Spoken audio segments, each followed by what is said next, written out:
Türkiye'de ve dünyada kitapla ilgili birçok etkinlikler yapılıyor, birçok gün düzenleniyor. Bu kapsamda Türkiye'de de 19-30 Nisan arasında kitap etkinlikleri düzenlenmektedir. Bu kapsamda bizim kendimiz, çocuğumuz, çevremiz, muhatap olduğumuz öğrencileri kendisini ilgilendiren, kendisinin anlayabileceği kitapları okumaları gerekiyor. Yani bir çocuğa, bir yetişkinin okuyacağı, anlayabileceği bir kitabı vermek, o çocuğa bir iyilik yapmış olmayız. Bir yetişkine de bir çocuk kitabını verdiğimiz zaman da o yetişkine bir iyilik yapmış olmayız.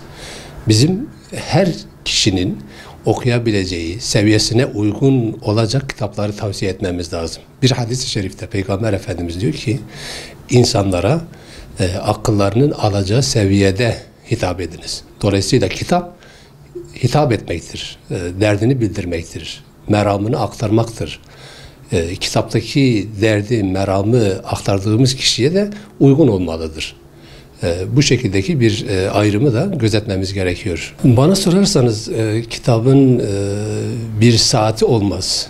Kişinin her an içinde bulunduğu zaman, mekan, ortam ne olursa olsun verimli bir zamandır. Ancak bazen insanların iş ve güçten dolayı yorgun düştükleri, zihinsel olarak yoruldukları ortamlar, zamanlar olabilir.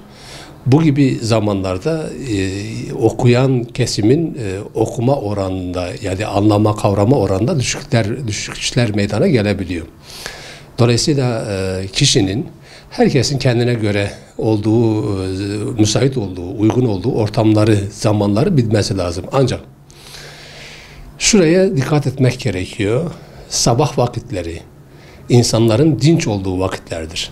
Yeni uyandığı, sabah namazı vakti, sabah namazından sonraki vakitler. Bu gibi zamanlar kitap okumada, ders çalışmada en verimli olan zamanlardır.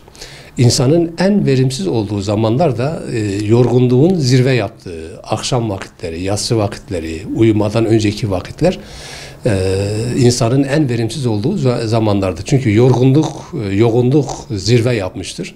Okuduğumuzu anlamada sorunlar yaşayabiliriz. Ancak sabah vakti dediğimiz gibi uyandığımız, dinçleşmiş olduğumuz, zihnen, bedenen dinlenmiş olduğumuz vakitlerde okumak insana hem mutluluk verecek hem haz verecektir. Okumayı cazip hale getirmek gerekiyor. Bu gerek kitabın kendisiyle ilgili, gerek ortamların müsaitliğiyle ilgili, gerek okulların, öğretmenlerin buna teşvikiyle ilgili, gerek ebeveynlerin bu konuda yapmaları gereken iş ve işlemlerle ilgili çocuklarımıza, gençlerimize, kendimize bir hobi olarak görmek gerekiyor. Fobi olarak değil.